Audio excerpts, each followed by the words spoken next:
Mummy, आपका जन्मदिन कब आता है? 12 साल के मोहन ने अपनी माँ से पूछा। माँ ने उसकी इस बात पर मुस्कुरा दिया। मोहन अक्सर ही ये सवाल माँ से पूछता और माँ जवाब में बस मुस्कुरा देती थी। लेकिन आज मोहन ने ठान लिया था कि वो बिना जवाब जाने बिल्कुल नहीं मानने वाला।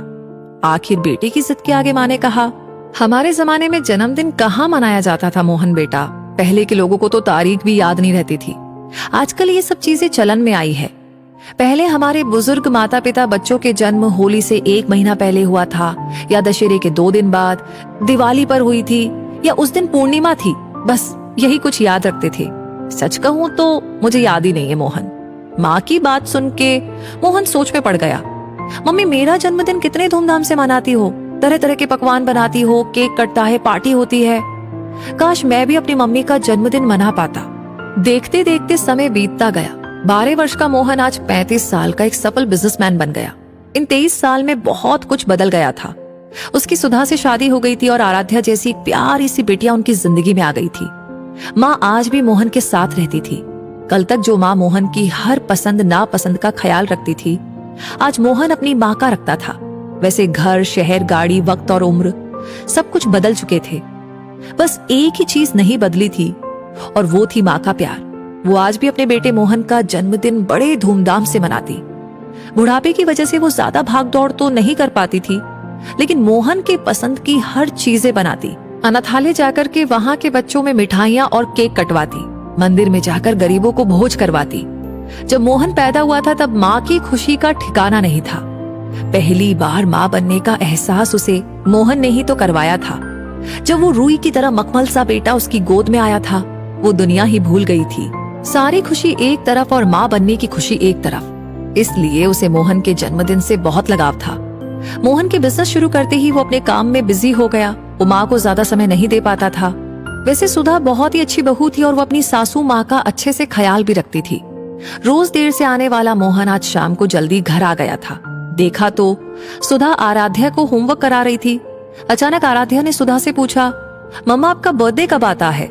सुधा ने जवाब दिया, जिस दिन मेरी आरू का बर्थडे आता है उसी दिन मम्मा का भी बर्थडे आता है, क्योंकि आराध्या जब आई थी तभी तो मैं मम्मा बनी। दोनों की बातें सुनकर मोहन अतीत में चला गया। बचपन से जो सवाल माँ से पूछता आ रहा है, उसका जवाब आज उसे मिल गया था। आज मोहन का जन्मदिन है। वो माँ के साथ मंदिर गया, अनाथालय गया। जैसा माँ चाहती थी बिल्कुल वैसा ही करता गया। शाम को जब माँ के साथ वो घर लौटा तो घर पहुंचते ही उसने देखा कि घर फूलों से सजा है। बिजलियों वाले झूमर जगह जगह लगे हैं। तरह तरह के पकवानों की खुशबू आ रही है। अंदर हॉल में गुलाब की पंखुड़ियां बिखरी हुई हैं और बीचों बीच बड़े से टेबल पर केक रखा हुआ है और बहुत से मेहमानों से घर भरा हुआ है। माँ आश्चर्य से देख रही थी। तभी सुधा माँ को तैयार करने कमरे में ले गई। माँ सोच में थी कि आखिर बात क्या है। तभी वो तैयार होकर नीचे आती है। मोहन माइक पकड़ के कहना शुरू करता है, माँ, मैंने हमेशा आपसे पूछा था कि आपका जन्मदिन कब आता है। मेरा मन करता था कि जिस तरह आप मेरा जन्मदिन मनाती है वैसे मैं भी मनाऊं। आपने मेरे लिए कितना कुछ नहीं किया। आज मैं जो भी हूँ आप ही की वजह से तो हूँ। आपने हर मुश्किल में मेरा साथ दिया है, मेरी छोटी छोटी खुशियों को इतना बड़ा बनाया है।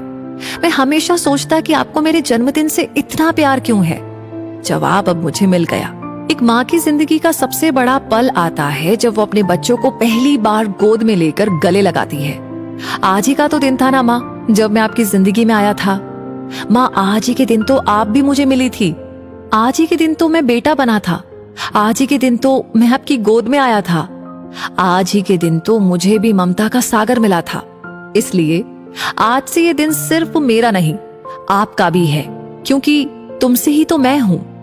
आज एक माँ और एक बेटे का जन्मदिन है। मोहन की बात सुनकर माँ की आंखों में आंसू आ गए। मुंह से कोई बोल तो नहीं निकले, बस दिल से बहुत सारी दुआएं निकल रही थी। इतना मार्मिक दृश्य देखकर हर कोई रोने लगा था। माँ ने अपने बेटे मोहन को गले लगा लिया। दोनों ने मिलकर अपने जन्मदिन का केक काटा। दोस्तों, जिस दिन हमारा जन्म हुआ उसी पल एक माँ का एक पिता का भी जन्म होता है। उन्हें भी वो सुख मिलता है। तो दोस्तों, इस कहानी को आप तक पहुंचाने का प्रयास सिर्फ इतना है कि आज हम जहां कहीं भी है, जैसे भी है, जिस भी सिचुएशन में है, उसमें हमारे माँ बाप का बहुत बड़ा हाथ है। बस बात इतनी सी है कि आप उन्हें सम्मान दीजिए, थोड़ा समय दीजिए और प्यार से उनकी बातों को सुनिए। बस इतना ही। उन्हें इसके अलावा ना और कुछ नहीं चाहिए होता। वैसे आप क्या सोच रहे हैं बताइए ना कमेंट सेक्शन में लिख करके।